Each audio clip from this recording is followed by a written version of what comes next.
લોકો વહેલી સવારથી જ લાંબી કતારોમાં જોતરાઈ ગયા છે. આ મોટી મોટી લાઈનોનો અંત ક્યારે થશે? મામા, આ છે લાઈનમાં ન ઉભા રહેવાનો ઉપાય.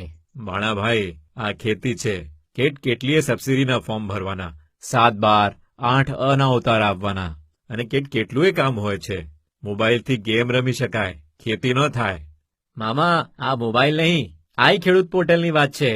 આઈ ખેડૂત પોર્ટલે ખેતીની તમામ માહિતી હથેળીમાં લાવી દીધી છે. આઈ ખેડૂત પોર્ટલમાં છે શું? કૃષિ વિષયક માર્ગદર્શન અને ઘણું બધું, જેમ કે ઓનલાઈન રજીસ્ટ્રેશન અને ઓનલાઈન ફોર્મ, કૃષિ કલ્યાણકારી યોજનાના લાભો, ધિરાણ આપતી સંસ્થા અને બેંકોની માહિતી, બાજાર ભાવ, હવામાન અને જમીન ખાતાની માહિતી, કૃષિ અને સંલગ્ન વિષયક તાંત્રિક માહિતી. પણ આ બધું અમે કઈ રીતે કરી શકીએ? ખૂબ સહેલું છે.